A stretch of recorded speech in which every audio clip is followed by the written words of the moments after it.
আজ আমাদের সেই কাঙ্ক্ষিত দিন চলে এসেছে। আজকেই 18তম নিবন্ধন ভাইবা পরীক্ষার ফলাফল প্রকাশিত হবে।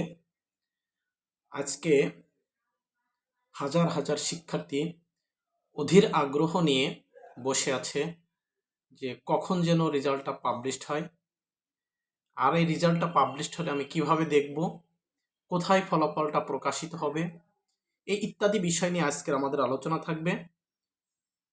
বন্ধুরা, 18তম নিবন্ধন পরীক্ষায় ভাইবা পরীক্ষায় অংশগ্রহণ করেছিল ৮৩,৮৬৫ জন।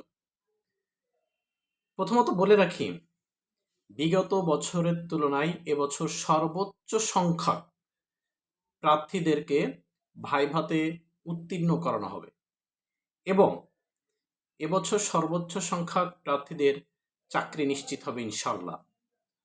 তো আমরা সকলে দোয়া করি যেন সকলের একটা উত্তম রিজিকের ব্যবস্থা হয়।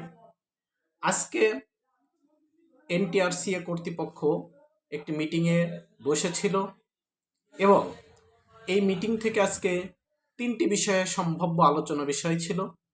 1 নম্বর হচ্ছে 18তম নিবন্ধনের ভাইবার ফলাফল প্রকাশ। 2 নম্বর যে বিষয়টি ছিল, ষষ্ঠ গণবিজ্ঞপ্তি কখন কোন তারিখে প্রকাশিত হবে। 3 নম্বরে ছিল 19তম নিবন্ধন সার্কুলার কবে প্রকাশিত হবে। তো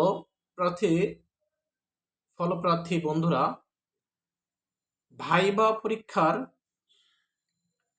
ফলাফল প্রকাশ হতে গেলে প্রথমত এই ফলাফলটা এনটিআরসিএ কর্তৃপক্ষ টেলিটক কর্তৃপক্ষের কাছে হস্তান্তর করে। টেলিটক কর্তৃপক্ষ এটি অনলাইনে প্রকাশিত করেন। তো আশা করা যায় আজ বিকাল 5টা, 7টা, 6টার ভিতর এই ফলাফলটি প্রকাশিত হবে। পূর্বে বিগত সময়ে এনটিআরসি এর ভাইবার ফলাফল বেশিরভাগ ক্ষেত্রে দেখা গেছে সন্ধ্যাবেলায় বা রাত 8টা, 9টার সময়ও ভাইবার ফলাফল প্রকাশিত হয়েছে। তো এবারও সন্ধ্যার দিকেই আশা করি ভাইবার ফলাফল প্রকাশিত হবে। দ্বিতীয়ত যে বিষয়টি, সেটি হচ্ছে ষষ্ঠ গণবিজ্ঞপ্তি। আশা করা যায় ষষ্ঠ গণবিজ্ঞপ্তি জুন মাসেরই শেষ সপ্তাহের দিকে ষষ্ঠ গণবিজ্ঞপ্তি প্রকাশিত হওয়ার সম্ভাবনা সব থেকে বেশি। আরেকটা যে বিষয়টা, সেটা হচ্ছে 19তম নিবন্ধন সার্কুলার।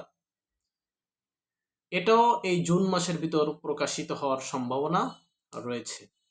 তো আজকে যে ভাইবা ফলাফল প্রকাশিত হবে, এই ফলাফলের মাধ্যমে সকলে যেন এই 18তম নিবন্ধনের ভাইবায় উত্তীর্ণ হয় এবং গণবিজ্ঞপ্তির মাধ্যমে সকলের যেন একটি উত্তম রিজিকের ব্যবস্থা হয়, সকলের যেন একটি স্বপ্ন পূরণ হয় এবং সকলের যেন বেকারত্ব দূর হয়, এই প্রত্যাশা রাখি। এছাড়াও এই ফলাফল প্রকাশ হওয়ার পর আমরা দেখতে পাই বিভিন্ন জন বিভিন্নভাবে প্রচারণা চালায়। যারা উত্তীর্ণ হতে পারে না তাদেরকে উত্তীর্ণ করার ব্যবস্থা অসৎ উপায় অবলম্বনের করে তাদের কাছ থেকে মোটা অঙ্কের টাকা হাতিয়ে নেই। তো আমরা কখনো কেউ এই প্রলোভনে পা দিব না। সর্ব অবস্থায় আমাদেরকে ধৈর্য ধারণ করতে হবে, নিজের তাকদীরের উপর বিশ্বাস রাখতে হবে। নিঃসন্দেহে আল্লাহ তাআলা উত্তম পরিকল্পনাকারী, আপনার জন্য একটি উত্তম ব্যবস্থাই তৈরি হবে। সে পর্যন্ত ভাইবার ফলাফল প্রকাশিত হওয়া পর্যন্ত আমাদেরকে ধৈর্য ধারণ করে থাকতে হবে, নিজেকে কখনো হতাশ করা যাবে না এবং যারা উত্তীর্ণ হব তারা পরবর্তী পদক্ষেপ কি কি গ্রহণ করতে হবে সেটা জানার জন্য আমাদের সাথে থাকবেন।